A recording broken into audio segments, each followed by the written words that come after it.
presentación y menos en esta radio. Pero ya lo tenemos en línea, el ministro de Desarrollo de la Comunidad de la Provincia de Buenos Aires. Yo sí tengo que andar leyendo siempre tu título, Cuervo, porque viste que es como extraño, pero bueno, por lo menos no sos de capital humano, que vendría a ser, ¿no? La otra manera de decir tu cargo. ¿Cómo estás, Cuervo? ¿Todo bien? Todo bien por decir algo. Bueno, por decir algo. A todo esto, todos aquellos que estén en YouTube lo van a poder ver también el Cuervo de la Roca, porque está conectado por Zoom con nosotros, así que tenemos esa doble condición de que lo podemos estar escuchando y también viéndolo. Obviamente se ve el fondo de tu despacho, no voy, digamos, está clara que estás trabajando. Pero bueno, muchos temas, y empiezo por un tema político. Hoy el gobernador Kicillof fue contundente al contestarle al presidente que llamó una especie de rebelión fiscal, ¿no? Pero en general, siempre que tengo alguna charla con vos, vos sos muy propenso a darle un marco, digamos, político a las situaciones que suceden. ¿Qué crees que está pasando, digamos, y por qué de alguna manera Buenos Aires, la provincia o el gobernador Kicillof ha sido como elegido ahora el nuevo blanco del encono del presidente? Mira, yo creo que la agenda de Milei es el caos, ¿no? Entonces, me cuesta ver a veces si hay hasta inclusive un plan, ¿no? Un programa, una estrategia. Sí está claro que él llegó a presidente siendo panelista. Mm, Me parece que debe cambiar a modo presidente porque esa etapa de echar culpas y de opinar de la realidad ya pasó y creo que después de una semana complicada como políticamente, ¿no? Como la que tuvo la semana pasada, evidentemente él es muy hábil en repentizar y en generar nuevos conflictos y creo que decidió salir del fracaso, ¿no? De la derrota tan abrumadora en el Senado con el tratamiento del DNU, generando esta confusión porque obviamente en la provincia de Buenos Aires no hay un impuestazo, bueno, eso lo explicó con toda claridad Axel hoy. Estamos hablando de una actualización que está por debajo de la inflación, salvo en un sector muy, muy pequeño de los grandes aportantes. Más allá de eso, bueno, creo que el presidente sí tiene una gran habilidad para tergiversar los escenarios y lo que ha buscado es cambiar el eje de la discusión política del fin de semana. Cambiar el eje de la discusión política del fin de semana, pero ¿por qué? Digo, ¿de qué quiso salirse en esta última oportunidad, decís vos? Me parece de la derrota del DNU de la semana pasada, de la crisis política permanente, no recurrente, porque venía de la crisis de la ley Ómnibus, que en su momento la pretendió saldar con la convocatoria al diálogo o al Pacto de Mayo, que no se la creyó ni él, ¿no? Porque no le pone muchas ganas en ninguna de sus intervenciones, daría la sensación de que alguien le acercó un papelito para el final de sus discursos y también eso está por verse cómo termina. Y evidentemente me parece que desde ya tiene como blanco a Axel, a la provincia de Buenos Aires, porque lo ha elegido desde el primer momento. Y esto es muy grave porque primero un presidente no puede convocar una rebelión fiscal, no puede llamar a violar la ley y además todo esto se viene dando en una supuesta convocatoria al diálogo que tiene como contraparte una agresión permanente del presidente a la provincia y la quita de recursos que le corresponden a nuestra provincia por ley, por normativa y que el presidente viene desconociendo. Sí, vos sabés que hay, una de las cosas que a mí me viene preocupando y mucho tiene que ver con algo que hoy habló Axel justamente y es esto que él denominó el narcocapitalismo, ¿no? La semana pasada yo había, digamos, me habían dado el dato hace como 2 o 3 semanas atrás de que empezaba a pasar que estos comedores y todos los lugares en donde claramente antes recibían ayuda estatal, de golpe, ante la ausencia del Estado, entraban las banditas narcolocales que no quieren que haya quilombo, y entonces empezaban, porque no es que son, ay, re buenos, yo nací acá y entonces los quiero ayudar, sino que en realidad es en contra de su negocio que empiece a ponerse, digamos, la gente mal o para atrás. Entonces, por un lado eso. Y la semana pasada el secretario de Seguridad nos dijo lo mismo, que habían detectado llamadas en las cuales los narcos estaban comprándoles antibióticos a la gente del barrio. Vos que tenés acción directa y que tenés, digamos, la trama de cómo están los peores lugares del conurbano, ¿qué es lo que estás viendo en ese sentido? Nosotros también tuvimos alguna información fue en la época de las fiestas de fin de año respecto a que en algunos lugares, ¿te acordás que hubo una polémica en aquel momento porque este, no habían repartido las cajas navideñas, ¿recordás eso? Bueno, en algunos lugares no llegó de Nación, ¿no? De Nación, en la Sí, provincia de sí, Buenos sí. Aires sí lo hicimos, obviamente, nos había llegado este tipo de hechos donde, bueno, sectores del narco habían financiado este repentino corrimiento de la cobertura del Estado Nacional. Muy puntual, no algo muy masivo, pero empezamos a tener señales. Bueno, a ver, dos cuestiones. Una, hoy la provincia de Buenos Aires está haciendo un esfuerzo inmenso para cubrir ese corrimiento, por supuesto con las complejidades del caso, y más allá de eso, del esfuerzo presupuestario que estamos haciendo por decisión del gobernador, eh, yo creo que es un debate que tenemos que dar porque es muy suspicaz, ¿no? En la historia argentina hubo muchos ajustes, pero nunca uno tan brutal, eh, diría, tan vertiginoso y sin ningún tipo de compensación, ¿no? Me parece que siempre existió en cualquier programa de estas características algún tipo de asistencia del Estado o red.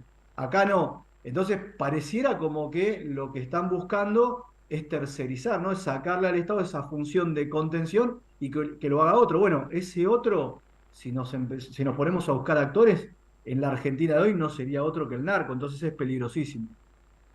Claro, eso te iba a decir. Es cierto esto, o sea, no es la primera vez que enfrentamos como, Eh, como pueblo una, digamos, un intento de ajuste brutal. Sí, posiblemente sea la primera vez que es un ajuste sin contemplación de, bueno, los que quedan al costado, al margen, ¿no?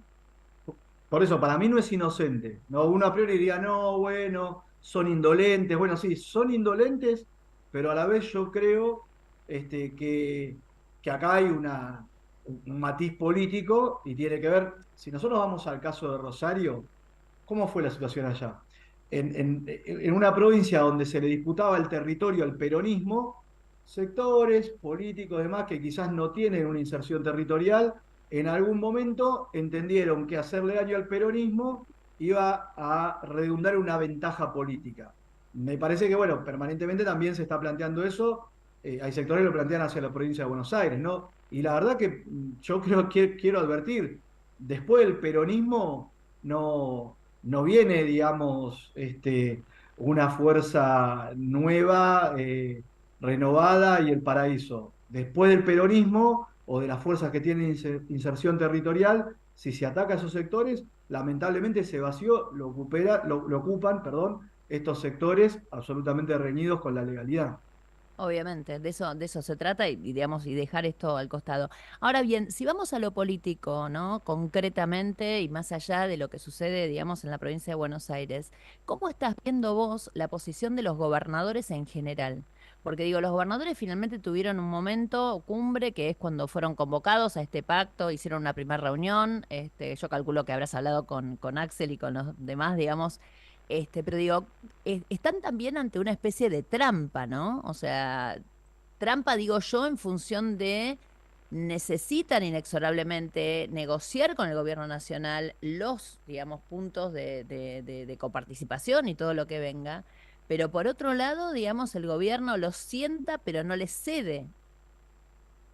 Mira, es un bloque heterogéneo que va encontrando algunos puntos en común fuertes. O sea, de la reunión, lo que yo tengo de aquella reunión con Pose y con Francos, es que la verdad que todos se fueron con sabor a poco, hubo tensiones muy fuertes con temas particulares, salió el tema de ganancias, la Patagonia se plantó de manera muy firme, lógicamente, porque afecta prácticamente a casi la totalidad de los trabajadores patagónicos. Después hubo distintos planteos, bueno, Axel hizo el suyo, Zamora de Santiago del Estero, bueno, tengo referencias que cada gobernador hacía su planteo quizás algunos más general, otros más particulares. A mí me parece, frente al nivel de agresión que está planteando el gobierno de Milei, esos puntos con el correr del tiempo se van a ir acrecentando y sin ir más lejos, después de esa reunión de convocatoria al diálogo, vino la sesión de DNU, donde me parece el resultado fue Quedó categórico. contundente. Claro, hay que ver cómo continúa. Me parece que obviamente hay sectores que no están a gusto en una posición de tensión, ¿no? de choque con el gobierno nacional, pero es el gobierno nacional el que los obliga, que los pone en ese lugar. Veremos cómo se desarrolla la política del presidente y del gobierno para ver cómo se sigue ordenando o reordenando ese bloque. Obviamente. Cuervo, yo sé que faltan años, ¿no? Pero viste que las elecciones son el año que viene, inexorablemente, y de alguna manera yo noto, digamos, que el gobierno también se encamina hacia ciertas cosas. Por ejemplo, hoy el enemigo número uno de estas 48 horas, porque no duran más que 48 horas los nuevos enemigos, es Axel Kicillof. Pero también hay otro que es, en este caso, el presidente del radicalismo, ¿no? Y en ese sentido, ¿cómo ves vos el camino hacia el próximo año? Primero, por una convocatoria que hay ahora para el PJ, Gildo Infran digamos, llamado una reflexión y a que se junte la convención, ¿crees? No, no, convención no, no me acuerdo cómo llamaron. Congreso, El Congreso. Congreso, ahí está. Me quedé con los radicales.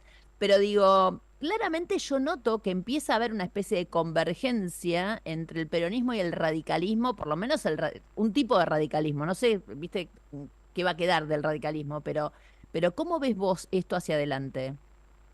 Yo creo que Milei significa un parteaguas en la política contemporánea argentina, ¿no? Creo que es un fenómeno que ha puesto en crisis a todo el sistema político, al peronismo también, obviamente en particular. Nosotros venimos de gobernar y el desenlace fue esta situación. Evidentemente hay muchas discusiones por dar y creo también que esto genera una redefinición del mapa político que no va a ser inmediata, que por supuesto va a ser progresiva, paulatina, y donde se van a ir reencontrando diversos sectores, por ahí cuestiones vitales como la soberanía, el federalismo, la democracia, ni hablar, ¿no? De los temas, y podríamos seguir enumerando temas que son muy sensibles y que van generando puntos de encuentro en distintos sectores políticos en la historia reciente, por ideología, por pragmatismo, por oportunismo, seguramente estuvieron en posiciones distintas. Pero bueno, me parece que llegado a este límite hay que volver a recomponer el sistema político argentino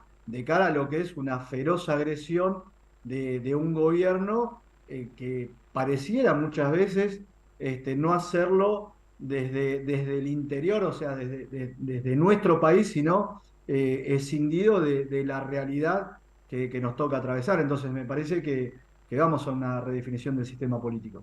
Y ahí viene el segundo tema, que es que hay también una divisoria de aguas interna en el gobierno, que es la siguiente. Hasta ahora, digamos, se hablaba de la vicepresidenta como la persona que junto a Macri casi le respiraba en la nuca a Milei, ¿no? O sea, así se venía contando, que se habían reunido, etcétera. Es más, digamos, la aprehensión del propio Milei yo creo que parte de la base de muchas de estas situaciones.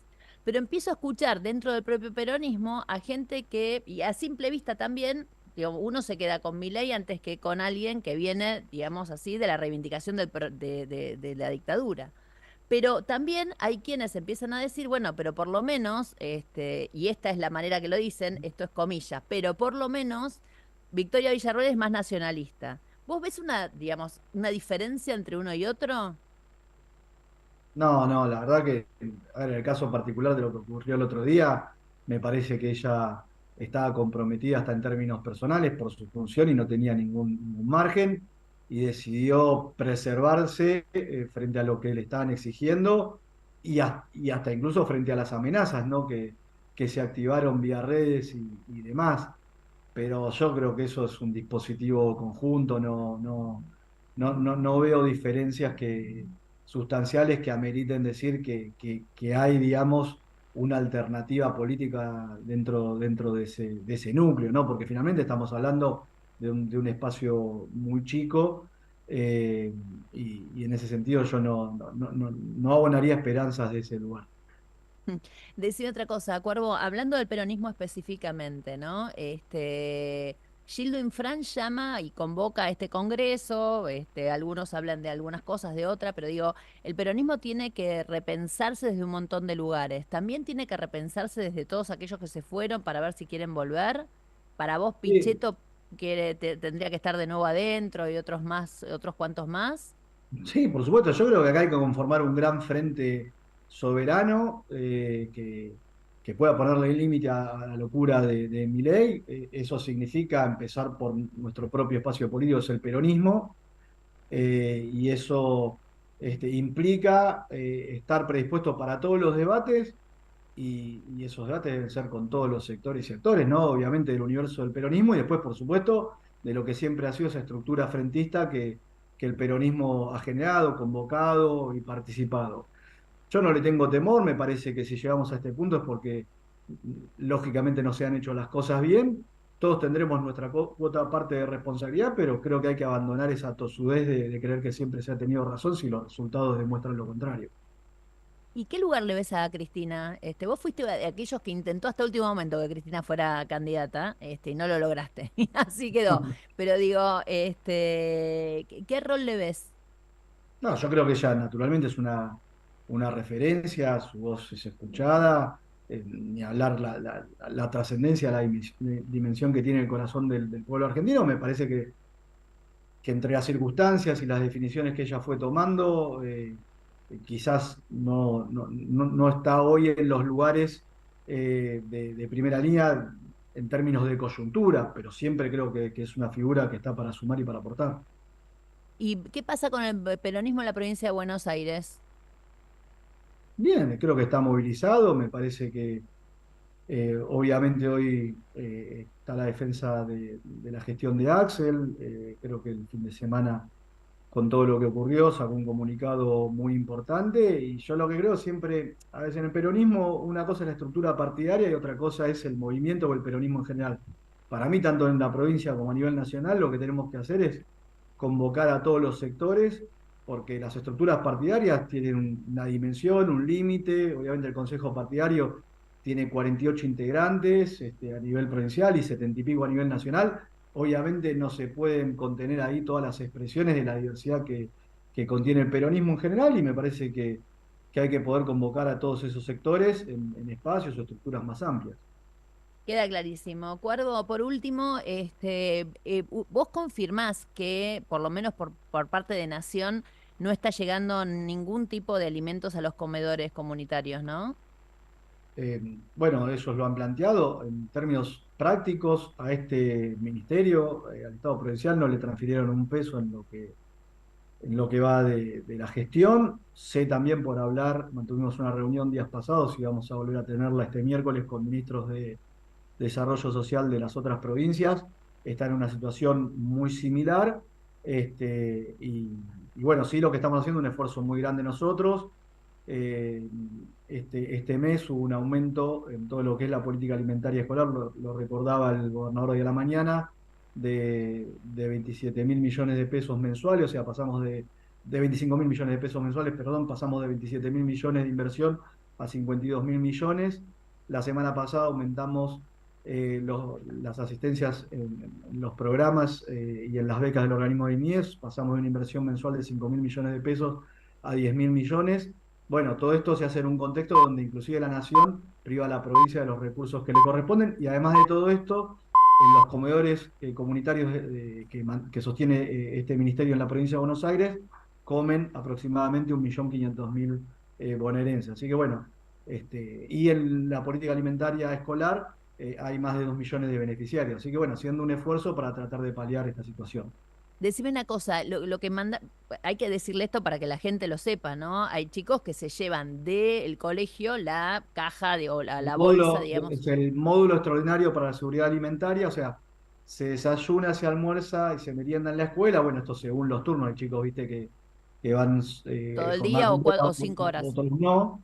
Y a la vez se les entrega un módulo que es para llevar a su casa. Eso surgió en la pandemia porque no podía haber presencialidad y no se podía cocinar en la escuela. Después decidimos sostenerlo, es un esfuerzo presupuestario inmenso. O sea, para que te des una idea, nosotros, Axel, el gobierno provincial, invierte en esta política 52 mil millones de pesos mensuales. La Nación, Petovelo, para todo el año, para todas las provincias, presupuestó 47 mil millones de pesos. Es menos de lo que invertimos acá en un mes, es menos de lo que había proyectado Sergio Massa allá por agosto-septiembre, cuando se presentó el presupuesto, que no se trató nunca y que después, bueno, fue prorrogado el del año pasado por mi ley. pero te diría que es prácticamente la mitad de lo que había presupuestado Sergio. En aquel momento estamos hablando de otra era geológica, ¿no? Porque en el medio hubo una devaluación de Es 118%. impresionante y una inflación de otro tanto. Vos me decís entonces que la nación tiene para todo el año, para todo el país, menos que lo que ustedes reparten en un mes.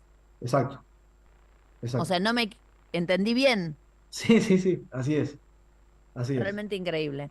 Cuervo, muchísimas gracias, ¿eh? Era el Cuervo Larroque, el secretario de Desarrollo, no me acuerdo ya el título que tiene, pero no importa. ¿Cómo era? Decilo vos. Ministro de Desarrollo de la Comunidad.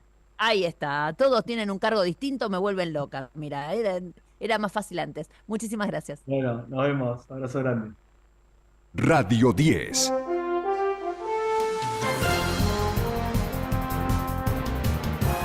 Siempre noticias.